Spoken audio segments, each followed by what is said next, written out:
The shadow of Jeffrey Epstein still looms large. Once a wealthy financier with global connections, Epstein was a convicted sex offender accused of running a vast sex trafficking network targeting underage girls. His 2019 arrest on federal charges promised justice, but his death in a Manhattan jail, ruled a suicide, left countless questions and victims without closure. Now, the House Oversight Committee, led by Chairman James Comer, is reopening the case, focusing not just on Epstein's crimes, but on how the government handled the investigation from the start. The committee is determined to uncover why Epstein's network operated unchecked for so long and whether institutional failures played a role.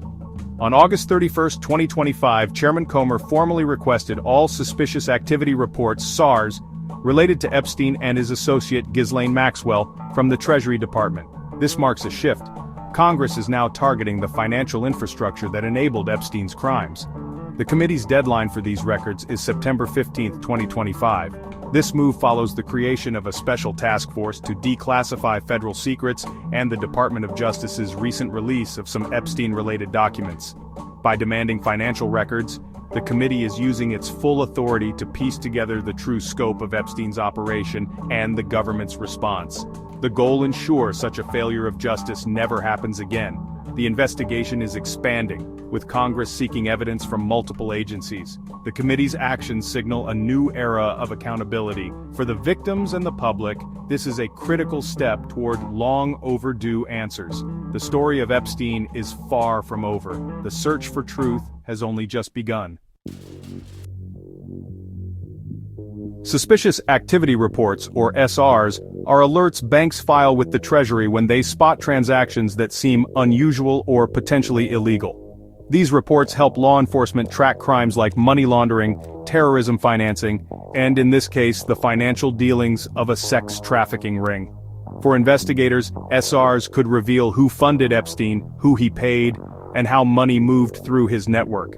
By following the money, the committee hopes to identify co-conspirators and enablers, possibly even other powerful individuals. SARs offer a raw, factual look at the operation, beyond what witnesses can provide.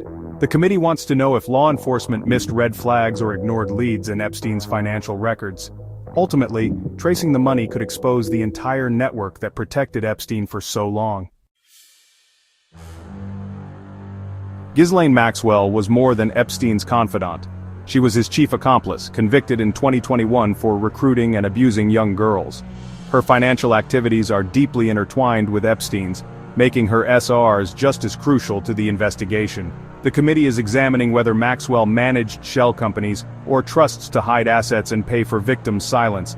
Their social connections created a shield of influence, allowing their crimes to go undetected for years. Investigators are now looking for financial ties between Maxwell, Epstein, and their powerful associates. This isn't just about two people, it's about a network of enablers. By demanding both Epstein's and Maxwell's financial records, Congress aims to map the full extent of the conspiracy. The SRs could be the key to unraveling who else was involved. To understand past failures, the committee has subpoenaed high-profile former officials, including Bill and Hillary Clinton, and former FBI directors Robert Mueller and James Comey. They're being asked about their connections to Epstein and what they knew about his activities.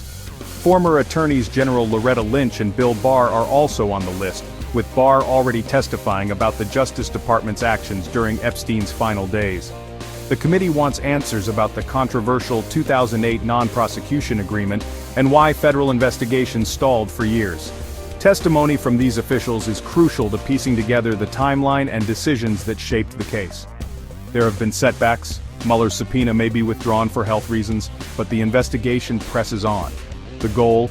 Uncover the truth about how Epstein's crimes were allowed to continue. The committee is determined to hold those in power accountable. The Epstein case is about more than one man. It's about systems of power, justice, and the victims still seeking answers. The committee's investigation aims to expose failures, strengthen laws, and ensure the powerful are held to the same standard as everyone else. If the Treasury complies, investigators will analyze thousands of transactions, potentially revealing new leads and prompting public hearings. The process will be long and contentious, but the pursuit of justice demands it. Epstein's crimes left a deep wound. This investigation is a step toward healing. For the victims and the public, the hope is that this new push will finally bring the full truth to light. The search for justice continues.